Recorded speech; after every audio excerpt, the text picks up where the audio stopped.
The summer of 1936 pressed down on Louisiana like a fever, thick with the scent of magnolias and the bitter tang of smoldering prejudice.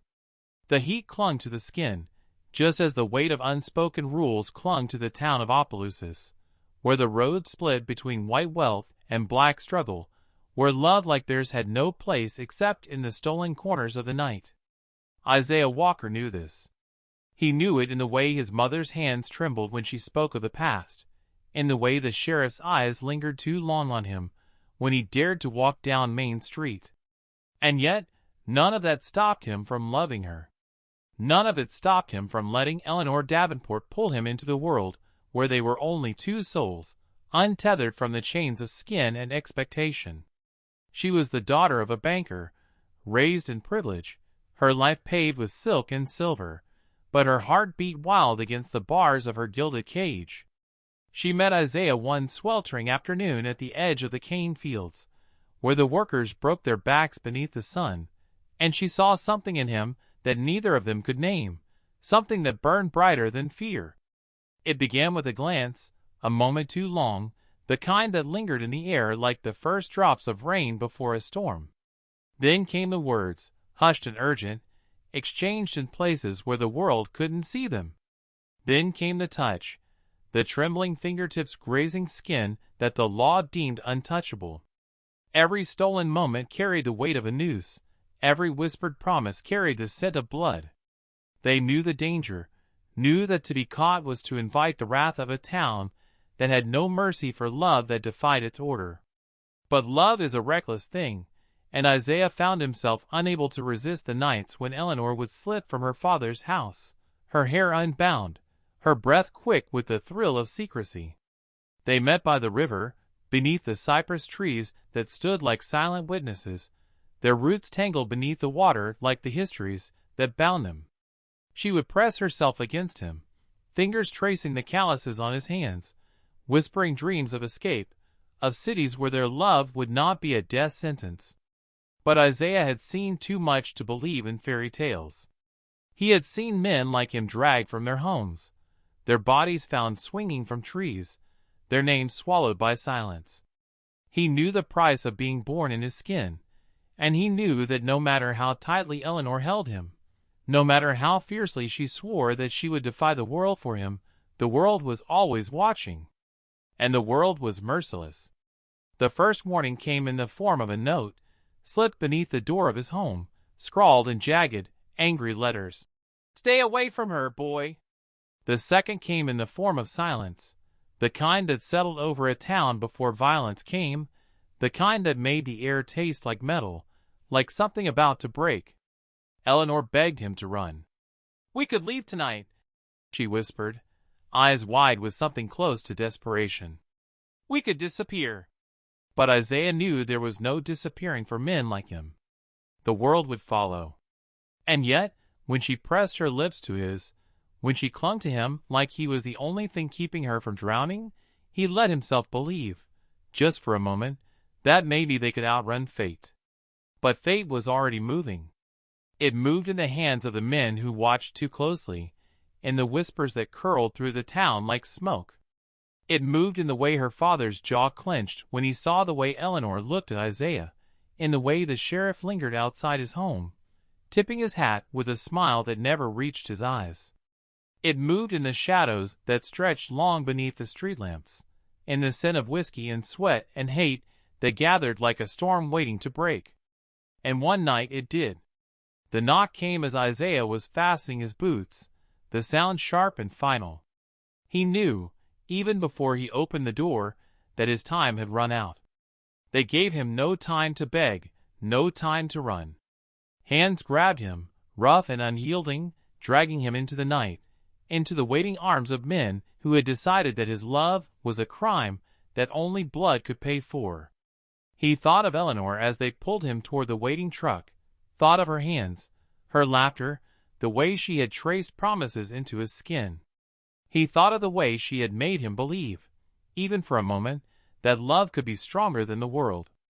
And then the night swallowed him whole. Eleanor woke to the sound of her father's voice, low and seething, a sound she had come to recognize as the harbinger of something terrible.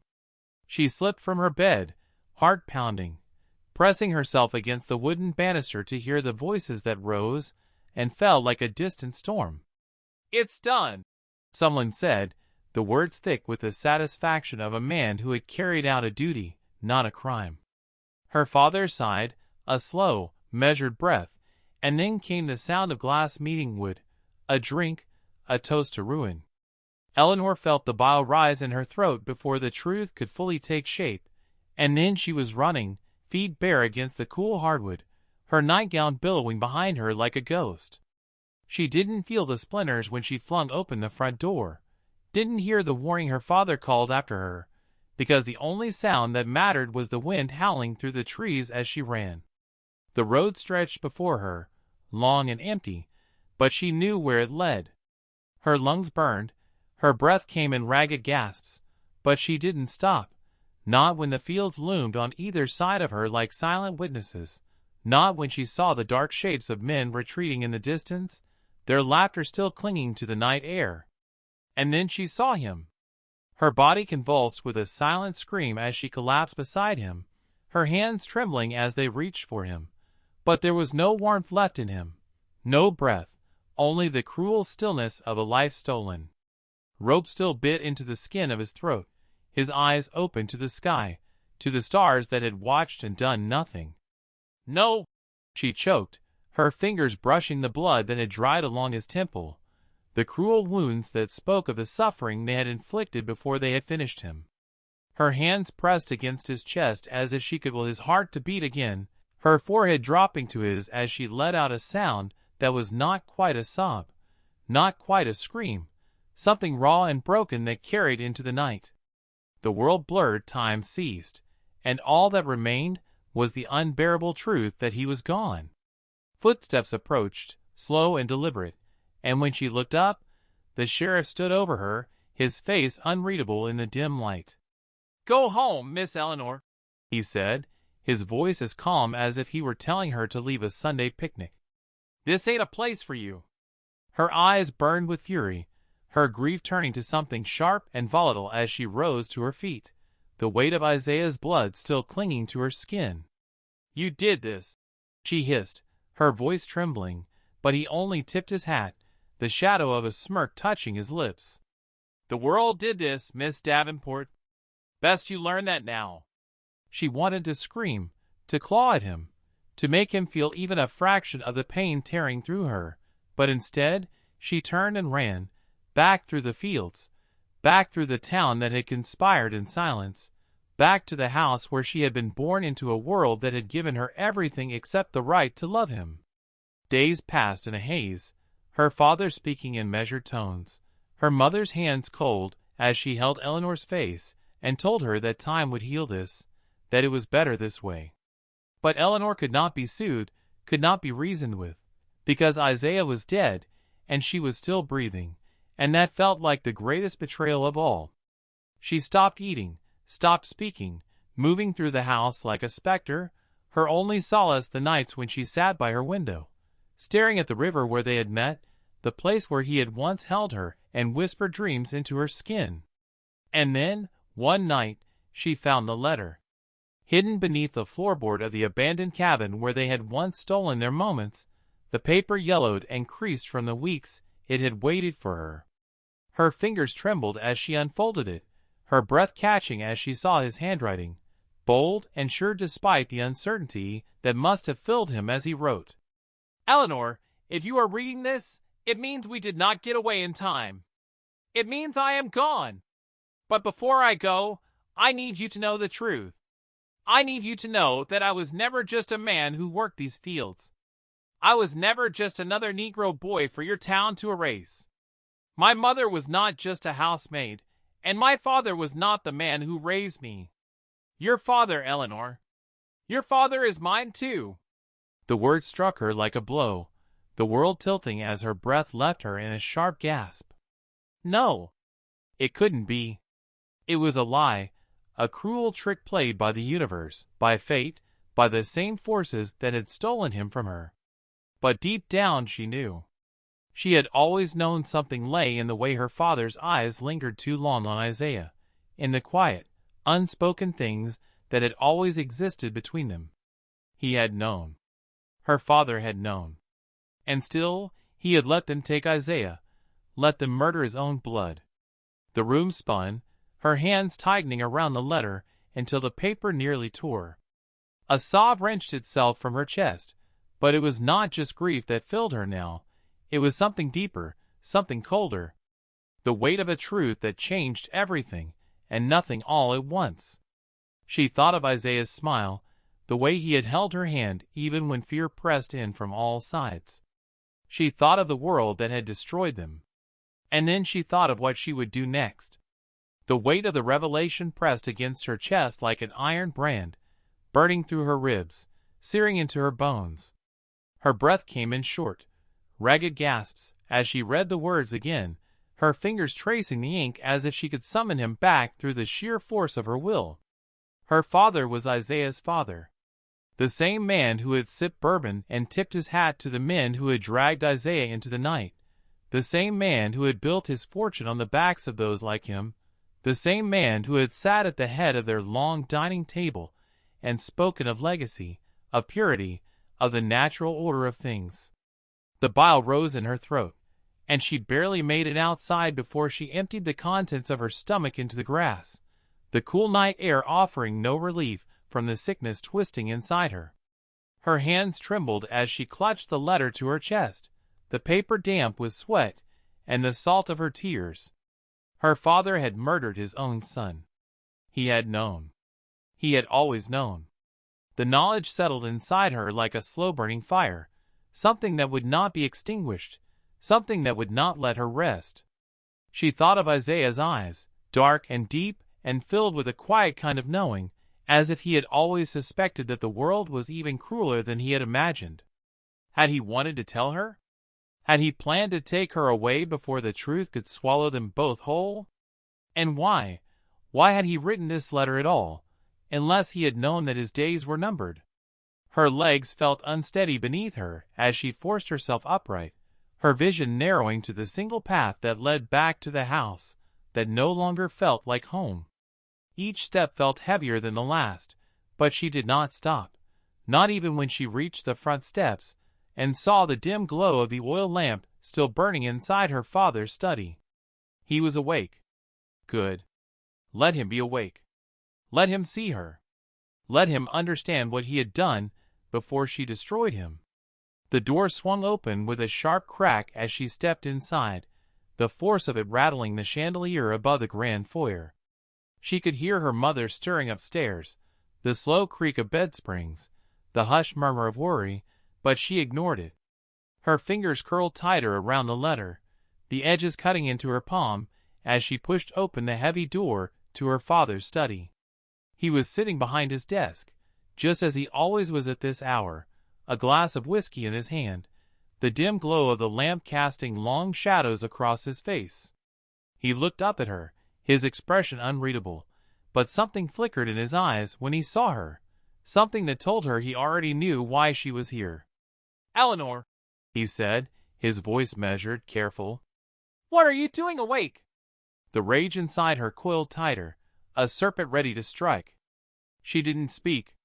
She only moved forward, slow and deliberate, and slammed the letter onto his desk with enough force to make the glass in his hand tremble. For a moment, there was silence. Then he set his drink down and picked up the letter, his eyes scanning the words that had unraveled everything. She watched his jaw tighten, the way his fingers trembled ever so slightly as he reached the end. When he finally looked up at her, something hollow sat behind his gaze, something tired and old and rotting. "Where did you find this?" His voice was quiet, almost resigned. She swallowed the bitterness in her throat, her nails digging into her palms. "You knew." It wasn't a question. It was an accusation. He sighed, rubbing a hand over his face, the weight of his years suddenly visible in the slant of his shoulders. "Eleanor, don't!" She cut him off, her voice sharp, splintered. "Don't you dare try to explain this to me." He was silent for a long moment, and then, In a voice so low she almost didn't hear it, he said, "I tried to protect you." The laugh that tore from her throat was something bitter and hollow, a sound that had nothing to do with humor. "You call this protection? You call this love?" She shook her head, her breath coming fast and uneven. "You knew he was your son, and you let them kill him." His hands clenched into fists on the desk, his jaw tightening, and for the first time in her life, she saw something like shame in his eyes. "I couldn't stop it." The words were weak, useless, a feeble attempt at absolution. "You didn't try," she spat, her body trembling with fury. "You sat here in this house, drinking your whiskey, while they dragged your son into the dark and murdered him like an animal." He stood suddenly, the chair scraping against the floor, but she did not flinch. She was past fear now. She had nothing left to lose. "I did what I had to do," he said, and the cold finality of it sent a shiver down her spine. She stared at him, truly stared, and for the first time, she saw him for what he was, not her father, not the man who had once carried her on his shoulders, not the man who had kissed her mother's hand at the dinner table. He was a coward, a murderer, a man who had chosen power and reputation over blood, over love. The air between them felt suffocating, thick with everything unspoken, with all the ghosts that now lived between them. And then she turned, her feet moving before her mind could catch up, her body pushing forward, away, out of the room, out of the house, into the night that smelled of magnolias and death and the memory of Isaiah's hands in hers. She did not stop running. She did not look back. Because she knew that if she stayed, if she let herself drown in the walls of that house, she would never escape. And she had to escape. For Isaiah? For herself? For the love they had lost and the truth she now carried like a wound that would never heal. The world had taken everything from her. But it would not take her. Not yet. The road stretched before her, endless and empty, the moon casting pale light on the dust that clung to her bare feet as she ran, her breath ragged, her heart pounding with a fury she had never known before. The night was thick with the scent of earth and sweat, and the faint lingering trace of blood that had long since dried in the fields where they had left Isaiah to die. She could still see him, could still feel the warmth of his fingers against her skin, could still hear the quiet way he used to say her name, like a prayer, like a promise that had been stolen from them before it could ever be fulfilled. The letter burned against her palm, damp with sweat, and crumpled from the way she clutched it as if it were the last piece of him she had left. The truth sat heavy in her chest, threatening to drag her under, but she would not drown. She would not let this be the end. She didn't know where she was running, didn't know what waited for her beyond the darkened houses and silent streets of the town that had watched Isaiah die and done nothing. But she knew she could not stop. Not now. Not ever. The sound of hoofbeats echoed behind her, slow at first, measured, and then faster, the sharp clip of iron against dirt slicing through the stillness of the night. She turned, breath catching in her throat, and saw the sheriff's silhouette against the glow of a distant lantern, his hat pulled low, his rifle slung over his shoulder like an afterthought. "Eleanor!" His voice was almost gentle, almost pitying, as if she were nothing more than a child who had wandered too far from home. "You know you shouldn't be out here." She felt the rage coil inside her, sharp and hot and untamed, but she forced her voice steady. "You killed him." The sheriff sighed, as if he had grown tired of this conversation before it had even begun. "I didn't kill nobody," he said, his tone flat, empty. "The world took care of what needed taking care of. Same way it always has. Same way it always will." Her fingers curled into fists, her nails digging into her palms, so hard she thought she might draw blood. "He was your kin," she spat, the words tasting like poison on her tongue, but the sheriff didn't so much as blink. "That don't mean a damn thing in a world like this," he said, and something in his voice, something cold and unmovable, made her stomach turn. "Now you be a good girl and go on back home." Your daddy's worried about you." She almost laughed then, the sound sharp and bitter, because what was there left to be worried about? There was nothing left to break, nothing left to protect. She turned without another word, forcing herself to walk, forcing herself not to run, though every instinct screamed at her to flee. But the sheriff did not follow. He only watched her go, his face unreadable, and she knew, in that moment, that he had already decided she was not a threat. That whatever was left inside her was not strong enough to change the world he and men like him had built. But he was wrong. She did not go home. She did not go anywhere at all, not at first. She wandered the fields until the first streaks of dawn painted the horizon in muted pinks and oranges, until the weight of exhaustion forced her to her knees in the tall grass where Isaiah's body had been cut down just days before. She pressed her palms against the earth, her breath hitching in her throat, and she swore she could still feel him there, could still hear his voice carried on the wind, soft and steady, the way he had always been. "Eleanor, you gotta promise me something," he had said to her once, long before the world had caught up to them, before the news, before the blood. "Promise me you'll never let them make you small." She had laughed then, playfully swatting his arm, not understanding the weight of what he had meant. "I don't even know what that means," she had teased, but he had only looked at her, something unreadable in his gaze. "You will," he had said. "One day you will." And now she did. She understood it in the ache in her bones, in the fire in her chest, in the way her whole body trembled not from fear, but from the sheer, unbearable rage that threatened to consume her. She would not let them make her small. She would not let this town bury the truth along with Isaiah's body. She would not let them win. She rose slowly, her fingers still clenched around the letter, her mind already racing with what needed to be done. There was a train that left for New Orleans at noon. She had no money, no plan, nothing but the weight of her grief and the knowledge that staying here would kill her just as surely as they had killed Isaiah. But she would leave. And she would speak. She would find the people who would listen.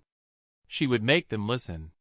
She would make sure the world knew his name, knew what had been stolen from him, from them.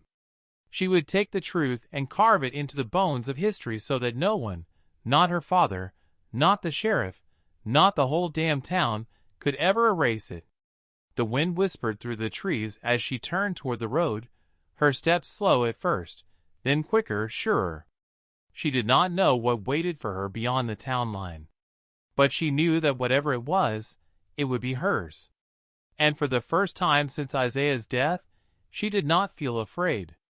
The station was nearly empty when she arrived, the morning air thick with the scent of coal, and the distant murmur of voices that barely registered over the pounding of her own heart.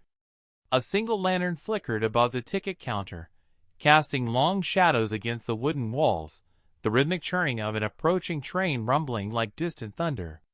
She had never been on a train before, had never stepped foot beyond the county line, but none of that mattered now. What mattered was that she was leaving. What mattered was that the past was burning behind her, turning to smoke and ash with every step she took toward the platform. She clutched Isaiah's letter in her fist, the edges worn soft from her grip, the ink smudged in places where her tears had fallen. She would keep it with her always, would press it to her heart whenever doubt tried to creep in, whenever the weight of what she had lost threatened to drown her. Because this was not just a letter, it was a reckoning, a truth that could not be buried. A truth she would carry like a blade against the world that had stolen him from her. The train screeched to a stop, steam curling into the sky like a ghost stretching its limbs, and Eleanor stepped forward, reaching into the folds of her dress for the coins she had stolen from her father's desk before she left. It wasn't much, barely enough for a ticket, but she had taken them without shame, without guilt. He owed her more than that. He owed her a brother. The ticketmaster barely glanced at her as she slid the coins across the counter, his fingers moving slow, methodical, counting, weighing, deciding whether she was worth the trouble. "Where are you headed?" he asked, his voice rough, uninterested. "New Orleans," she said, the words foreign on her tongue, but firm, solid. The man studied her then, his gaze sweeping over the wild tangle of her hair, the dirt on her bare feet, the fire in her eyes. He didn't ask questions. Didn't care. Just tore the ticket from the roll, and slid it toward her without another word. She took it, her fingers closing around the slip of paper like it was the last thing tethering her to this earth. The train doors yawned open, and she stepped inside, the air inside thick with sweat and the scent of old leather, the seats worn and splintering at the edges. A few heads turned as she passed, an old man adjusting his hat, a young mother cradling a sleeping child, a pair of white men in press suits, who barely spared her a glance before returning to their hushed conversation. She kept her head down, moving quickly to the back, to the colored section where the seats were smaller, harder, where the walls pressed in just a little closer, as if the very structure of the train itself sought to remind them of their place. But she didn't care. She had no use for comfort. Not anymore. She slid into a seat by the window, pressing her forehead to the cool glass, her breath fogging against the surface as the whistle blew, long and low, a sound that trembled deep in her bones. And then, with a lurch, the train began to move. The town slid past her in a blur, the fields stretching wide and golden in the morning light, the trees bending under the weight of a breeze that carried the echoes of everything she was leaving behind. The house where she had grown up, where her mother had kissed her forehead at night and whispered prayers into her hair. The road where Isaiah had first taken her hand, his touch hesitant, careful, as if afraid the world might shatter around them if they dared to hold on too tightly. The oak tree by the river where they had dreamed of a life that would never come to pass. All of it fading, disappearing into the distance, until there was nothing left but the horizon and the uncharted future that lay beyond it. She closed her eyes, her fingers still curled around the letter, and let herself breathe. She did not know what waited for her in New Orleans, did not know if the city would welcome her or swallow her whole. But she would not be silent. She would not fade. She would speak his name into the world until the wind carried it farther than the town that had tried to erase him. She would tell their story, their truth, and she would make them listen, even if it was the last thing she ever did. The city was alive in a way she had never known, the streets pulsing with heat and music and the scent of something rich and unfamiliar, a rhythm that thrummed beneath her feet with every step she took. New Orleans was nothing like home. It was louder, faster, teeming with voices that spoke in sharp tongues, with eyes that watched her without knowing who she was or what ghosts she carried inside her. But that was good. She did not want to be known. She did not want to be seen as the girl who had run, the girl who had lost, the girl who carried a dead man's name on her lips like a curse. She found work at a small cafe near the river, scrubbing dishes and sweeping floors, keeping her head down, but listening, always listening, to the conversations that swirled around her like smoke. There were men who spoke in hushed voices of things she barely understood, of movements, of meetings, of changes stirring in the South like a storm waiting to break. There were women who whispered of places where people gathered in secret, where they planned, where they fought with words and ideas instead of fists and rope. And Eleanor listened, and she learned. Because she knew this was not just about her. Not just about Isaiah. This was about all of them. About the ones who had been stolen and silenced. About the ones who had been beaten and buried beneath the weight of a world that refused to see them. It was not enough to grieve. It was not enough to run. She had to do more. She had to speak. The first time she told Isaiah's story, it was to a woman with tired eyes and ink-stained fingers, a woman who wrote for a paper Eleanor had never heard of but whose words, she was told, could reach farther than she ever imagined. The woman listened, her pen scratching against the page as Eleanor spoke, as she told her about the night the men came, about the fear, about the blood, about the way Isaiah had looked at her in the end, not with terror, not with regret, but with something steadier, something unbroken, as if even in death he refused to give them what they wanted. When Eleanor finished, her hands were shaking, her throat raw, but the woman only nodded, folding her notebook closed with a quiet kind of reverence. "People need to hear this," she said. And Eleanor nodded because she knew. She had always known. But words were not enough. Stories could be told and forgotten, printed and discarded, lost between the pages of time, like footprints washed away by the tide. She needed more. She needed action. She needed to go back. The idea came to her in the middle of the night, slipping into her mind like a whisper, like Isaiah's voice carried on the wind. She had run from that place, had sworn never to return, but now she saw that she had no choice. The truth was waiting for her there, buried beneath the soil where Isaiah had fallen, hidden in the house where her father sat with his whiskey and his secrets. She needed proof. She needed to unearth what had been buried. And so, 1 month after she had fled, she found herself standing once more at the edge of the town she had sworn never to see again, the road stretching before her like an open wound, the memories pressing against her like hands around her throat. It was different now, heavier, darker, the weight of what she knew settling deep in her bones. She kept to the shadows, moving carefully, her heart a hammer in her chest as she made her way toward the house that had never been a home. It was late, the windows dark, the silence thick and watchful. She slipped through the back door, her steps light, her breath held tight in her lungs. The study was just as she had left it, the desk cluttered with papers, the scent of tobacco still clinging to the air. She knew what she was looking for before she even reached for it. The locked drawer. The one her father had always guarded with the sharpness of a man who feared his own past. Her fingers worked quickly, prying, pulling, until the wood splintered and the drawer yawned open with a sharp crack. Papers spilled out, letters, ledgers, documents marked with names and dates and signatures that sent ice rushing through her veins. This was it. The proof.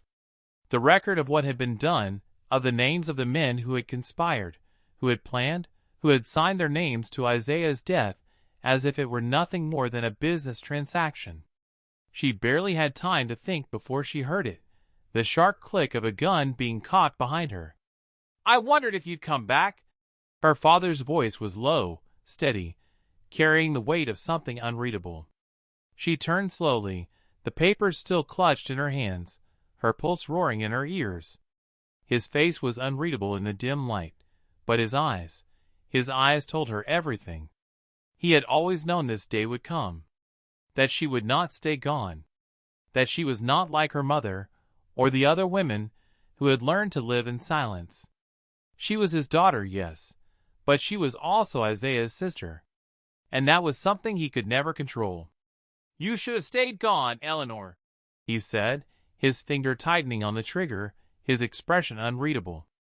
But she only stared at him, her grip tightening around the papers, her voice steady as she spoke the words that would end this once and for all. "So should you." The shot rang out like a crack in the sky, sharp and final, the sound swallowing the silence that had wrapped itself around them. Eleanor felt the force of it before she felt the pain, her body jolting backward, the papers slipping from her grasp as her breath hitched, sharp and wet. But she did not fall. She would not fall. Not yet. Her father stood frozen, the gun still raised, his face unreadable in the dim glow of the lantern light. His hands trembled.